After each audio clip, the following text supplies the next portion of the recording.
Video பார்க்குற எல்லாருக்கும் வணக்கம் நண்பா. இது உங்கள் ரெஸ்லிங் கிங் தமிழ். நான் உங்கள் ரகுமான். இன்றைக்கி ஜான்சனா அண்ட் கோடி ரோட்ஸோடைய ப்ரோமோவில் ரொம்பவே பயந்த சுபாவமாக ஜான்சனாக இருக்கார். கோடி ரோட்ஸை பார்த்தாலே பார்த்தீங்கன்னா பயந்து ஓடுறாரு.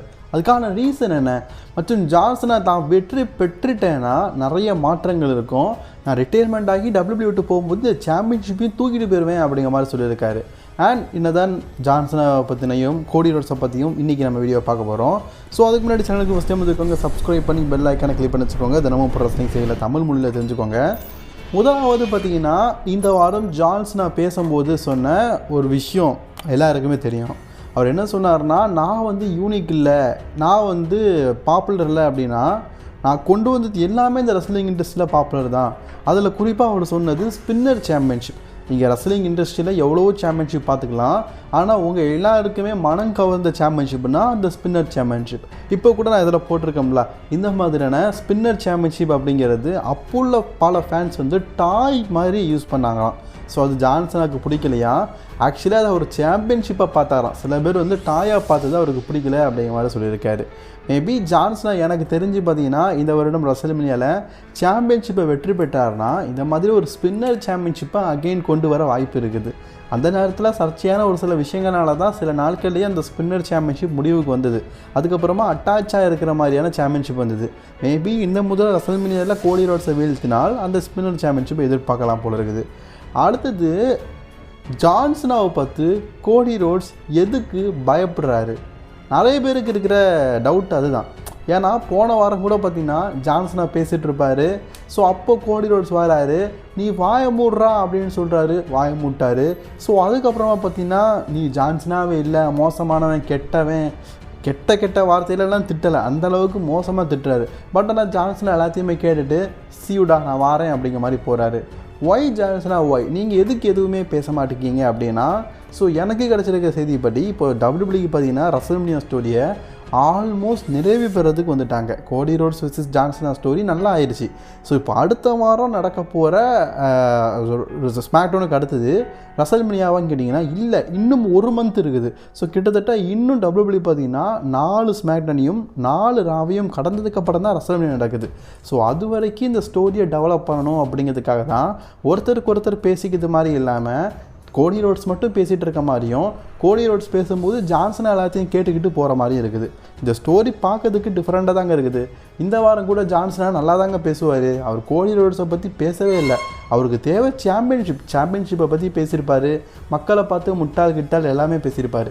கோடி ரோட்ஸ் ரிங்குக்கு வந்ததுக்கப்புறமா அவர் பேசவே இல்லை, அப்படி அமைதியாக இருந்தார். கோடி ரோட்ஸ் என்ன சொல்கிறாரு, நீ யூ கேன் சி மீ தான். அதாவது ஜான்சனா ஒரு பாப்புலரான ஒரு வார்த்தை யூஸ் பண்ணுவார், யூ கேன் சி மீ. நான் யாருடைய கண்ணுக்கும் தெரிய மாட்டேன், என் கண்ணில் உங்கள் கண்ணுக்கு நான் தெரிகிறேனா அப்படின்னு. ஸோ அதை வச்சு நிறைய விஷயங்கள் நடந்துருக்கு. நம்ம ஆட்டுறதுக்கு கூட சொல்லுவார், யூ கேன் சி மீ, ஜான்சனா உங்கள் கண்ணுக்கு தெரிய மாட்டார், என் கிட்ட தான் இருக்காருன்னு. ஸோ அப்படி தான் பார்த்தீங்கன்னா இருந்தார். இப்போ உண்மையிலேயே பார்த்தீங்கன்னா மறைஞ்சிட்ட. ஆக்சுவலி இப்போ இருக்கிறது ஜான்சனாவே இல்லையா, அந்த பழைய ஜான்சனா மறைஞ்சு போயிட்டான். இப்போ இருக்கிறது வேறு ஒரு ஜான்சனா. ஆக்சுவலி இது ஒரு ஜான்சனாவே இல்லை அப்படிங்கிறத சொல்லியிருப்பார் கோடி ரோட்ஸ். ஸோ அது மட்டும் இல்லாமல் ஜான்சனாவை பற்றி என்ன சொல்லியிருப்பாருன்னா, ஜான்சனா அப்படி ஒரு பாட்டுக்கு போவார்ல, கோடி ரோட்ஸ் பேசும்போது ஒன்றுமே பேசாமல் மைக்கை கீழே போட்டுட்டு போவார்ல, அப்போ அதை பார்த்தும் கோடி ரோட்ஸ் ஒன்று சொல்லியிருப்பார், நான் பாரு நீ மைக்கை கீழே போட்டுட்டு உன் பாட்டுக்கு போயிட்டுருக்கிற, இதே நிலமை தான் மீண்டும் நடக்கும். எப்போ நடக்கும்னா ரெஸ்ல்மேனியாவில் நீ என்கிட்ட தோற்றதுக்கப்புறமா, அதாவது ரெஸ்ல்மேனியாவில் ஜான்சனாக்கும் கோடி ரோட்ஸ்க்கும் மேட்ச் நடந்ததுக்கப்புறமா கோடி ரோட்ஸ் ஜெயிச்சிருவாராம். அப்போ அவர்கிட்ட டைட்டில் இருக்குமா, அவர் ரேஷ் பண்ணி காட்டுவாராம். ஆனால் ஜான்சனா தோற்றதுக்கப்புறமா இந்த மாதிரி தான் சோக முகத்தோடு போக, அப்போது உனக்கு யாரும் ஹெல்ப் பண்ண மாட்டா அப்படிங்கிற மாதிரி சொல்லியிருக்காரு. ஸோ கோடி ரோட்ஸ் முழுக்க ரசிகர்கள் மத்தியில் டாமினேட் ஆகும், தான் எக்காரணத்துக்குள்ளும் சாம்பியன்ஷிப்பை தோக்க மாட்டேன் அப்படிங்கிறதுலேயே முடிவாக இருக்கார். ஆனால் ஜான்சனாவோ கோடி ரோட்ஸோட பேஜுக்கு எதுவுமே பேசாமல் இருக்கார். ஃபேன்ஸ் இந்த ஸ்டோரியில் ஒருத்தரை மிஸ் பண்ணுறாங்க அப்படின்னா தி ராக்கை தான். அடுத்த வாரமாவது மண்டே நைட் ராக் வராரான்னு பார்ப்போம். ஏன்னா முழுக்க ராக்கை வச்சு தான் இந்த ஸ்டோரி ஆரம்பித்தாங்க எலிமினேஷன் சேம்பருக்கு முன்னாடி. நல்லா இருந்ததில்ல அந்த டைமு. ஸோ ராக் வந்தார், அவருடைய சோலை கேட்டார், கொடுக்கல அப்படிங்கிறதுனால எலிமினேஷன் சேம்பரில் கேட்குறேன்னு சொன்னார்.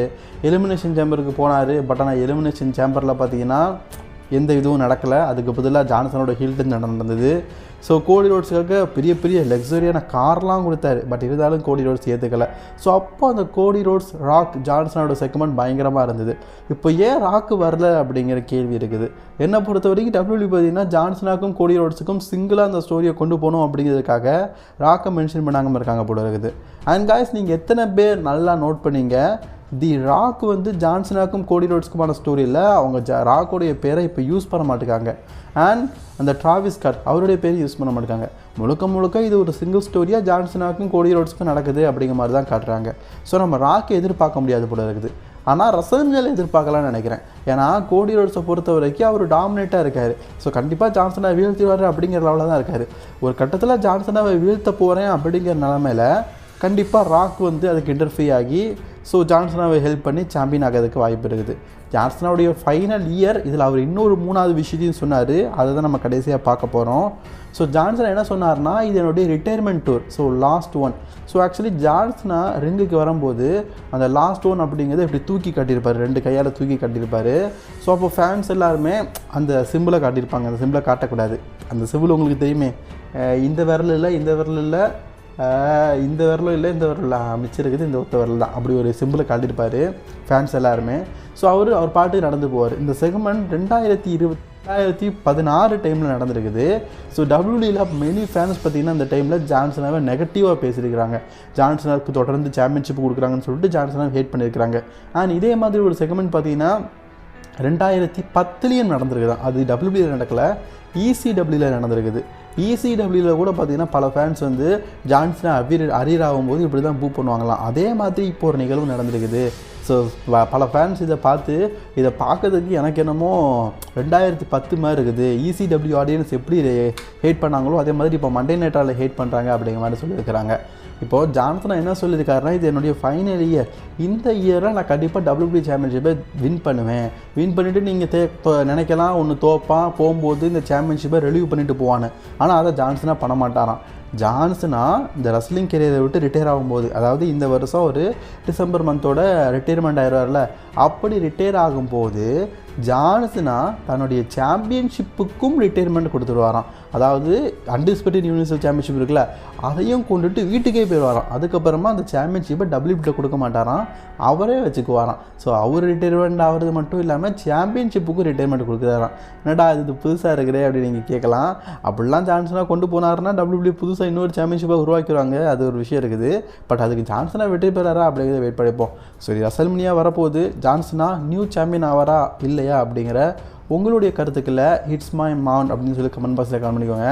அண்ட் தொடர்ந்து வீடியோ பார்க்கறதுக்கு சேனலை சப்ஸ்கிரைப் பண்ணிக்கோங்க. அடுத்து நல்லது ஒரு ரெஸ்லிங் செய்யலை நான் உங்களை சந்திக்கிறேன்.